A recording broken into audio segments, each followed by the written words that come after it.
जा न'खरा अबस्था गैयाबाबो दा आङो नै फरायगासिनो दं फरायनायाव नार्भास जायाखै फरायगासिनो दं जीवन लोगोफोरा बुहुत जायै लोङै फैयो कलेजाव थाङो फैयो आंहा बुहुत दुखुथिया जेबो मोनजाबोआ मोनजालाङा गोबां दुखुथिया बिदिनो थांलाय फैलाय फरायगासिनो दङ साइकेलजों अब्लाबो आङो फरायनायाव नार्भास जायाखै गोसो होगासिनो दं फरायनायाव सोर मोनथिनो इसोरनि मायाखौ गंसे समायना रमायना न'खराव साग्लोबबाय खोमसि जोमैया उदालगुरि जिल्लानि सिङाव थानाय 2 नं ननके घाग्रा गामिनि गंसे नखर बेंगिरि इनुस दैमारिया 2016 मायथाइनिफ्रायनो बेरामाव गोग्लैनानै दं बेजों लोगोसे बिथांनि बिसियाबो किडनिक मोननैबो गाज्रि जाबाय होननानै दुखुथिया नखरा फोरमायदों फिसाय आरो बिसिनि बेरामखौ नायै दिनै नखरा जा एसे धोन दौलत दंमोन बेफोर गासैखौबो फानजोब्बाय नाथाय बेरामखौ फाहामनो हायाखिसै दायो नखरखौ नायनो थाखाय दिनैनि सानाव रावबो गैयै बायदि जानानै दं जायनि जाहोनाव फिसाज्ला सासे दं बिथाङाबो आथिखालाव कलेजाव फरायगासिनो दं बेनिखायनो नखरनि रांखान्थि बिथिङाव बिफानि बेराम बिमानि बेराम आरो गावनि फरायनायनि रांखान्थि बिथिङाव गोबां जेंना सोमजिदों दुखुथिया नखरा बिटिआर खुंथाय गोहोआव थानाय बिथांमोननिफ्राय मदद मोननो हास्थायदों आरो गासै सुबुं अनफावरि बिथांमोननिफ्राय मदद मोननायनि मिजिंथिदों दुखुथिया इनुस दैमारिनि नखरा बे समाव आं दंफैयो उदालगुरि जिल्लानि सिङाव थानाय नैबे मोनसे भैराकुन्द समस्तिनि आन्दाराव थानाय मोनसे बरदा बिसिडिसि 2 नं घाग्रा गरादांगोनाय गामियाव जों गोबां समनिफ्रायनो दुखुथिया नखर 2016 सननिफ्रायनो सासे बिथां इनुस दैमारिया गावनि बेरामाव गोग्लैना दंमोन दासिमहालागै बे बिथाङा गोग्लैना दङ बे बिथाङा दा पेरालाइज जाना थाबाय दा बेजों लोगोसे जों दुखुथियानि नखरनिफ्राय जों मिथिनो मोनबाय बिनि बिहिया बे गावनि फिसायखौ आगदा लायै दिनै गावनि अबस्थायाबो दिनै किडनि मोननै डेमेज जाबाय होनना बुंदों आरो बिथांमोननि हा हु गासैबो जोबस्रांलांजोबबाय होनना बुंदों बिहा सासे फिसाला दंमोन बे फिसालायाबो दा कलेजाव थांनो थाखाय 10 थाखा फैसाबो मोनला होनना बिथांमोना फोरमायदों फै जों बे बिथांमोननिफ्राय आरो माखासे दुखुथिया जों जा न'खरा अबस्था गैयाबाबो दा आङो नै फरायगासिनो दं फरायनायाव नार्भास जायाखै फरायगासिनो दं कलेजाव थांगासिनो दं साइकेलजोंबाबो आरो आंनि अबस्थायाबो दुखुनांथिया जीवन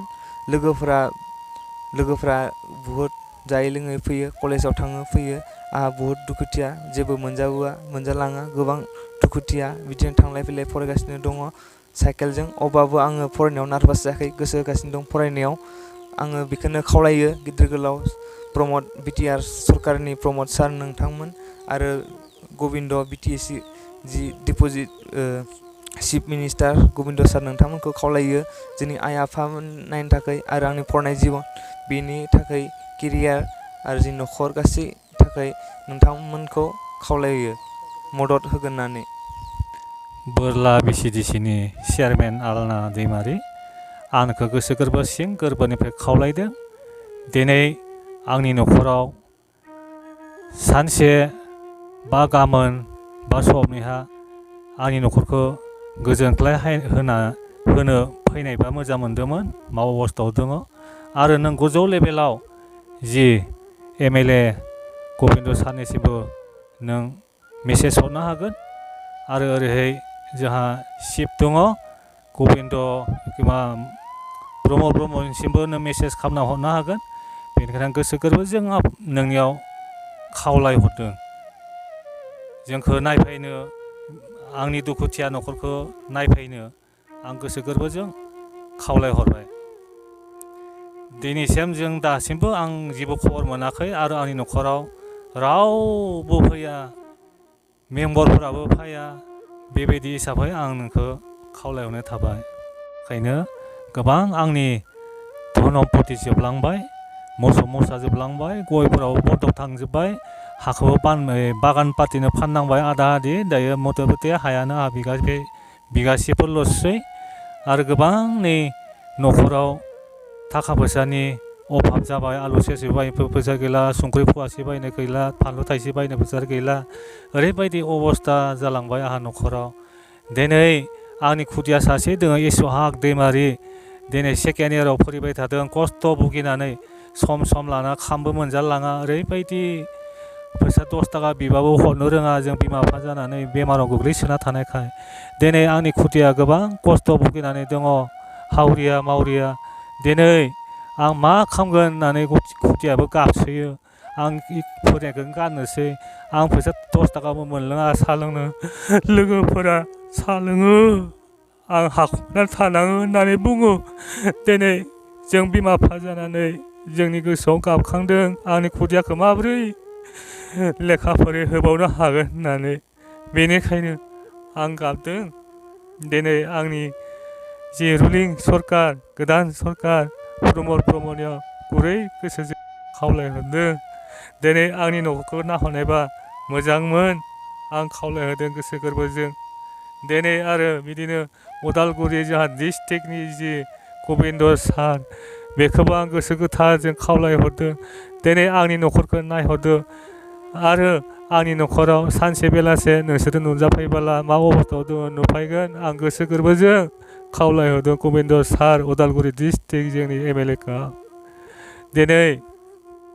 आंनि न'खरखौ सान्थि आरो गोजोनाव दिनफैदो रायजो राजा नोंथांमोन दिनै खावलायहरदों आखाइ खुग्लुबनानै खर' गंलायनानै दिनै आंनो एसे एनै दिनै आंनो बेमार नायजानो थाखाय मुलि जानो थाखाय बिहि बिसायनि सायाव नोंसोर अननानै दान होयोबा आं मोजां मोनगोन दिनै आं माथो बुंबावनो गोसोआवनो थाला बुंनो गोनांखौनो हबा गोबां काहानि दोङो न'खरनि बिसय दिनै न'खरखौ दैदेननो रावबो गैला बुरैया बागानाव मावनानै फिसियोमोन गथ' गथाय दायो गथाय हाबा जाजोबलांबाय फिसाजोफोराबो दायो सासेल' दङ बे सासेयाबो गोजान बाहेरायावसो दङ चेन्नाइआवसो दिनै धार लायै लायै लायै मुलि जागासिनो दङ बेसो हरो दिनै उपाय राहा गैला जोंहा बे न'खरखौ दैदेननो बेनिखायनो आखाइ खबजोबनानै आं खावलायबावदों दिनै जोंहा प्रमद ब्रह्म सारनियाव आं गले गले खावलायदों गोसो गोरबो सिं गोरबोनिफ्राय नोंसोरो आंखौ अननानै नायहरदो आंनि फिसाया 2016निफ्राय बेमाराव गोग्लैनानै थाबाय प्लेरेस दायो बे फिसाइखौ नायनो दा आंहा किडनिया आंहाबो डेमेज जाबाय बेखौ सिन्था खालाम फैसा बिबायलाबो मोनैयावनो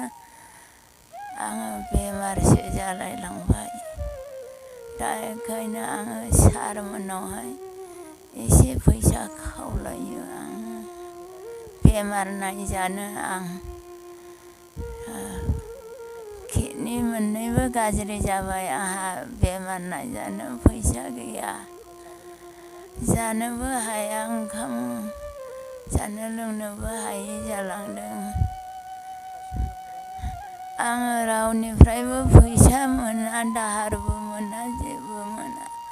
जोंखौ रावबो नायफैया सरकारनिफ्राय आङो लुबैदोंमोन फैसा बेमार नायजानो दानि सरकार गोदाननिफ्राय आङो एसे फैसा लुबैदोंमोन बेमार नायजागौमोन आं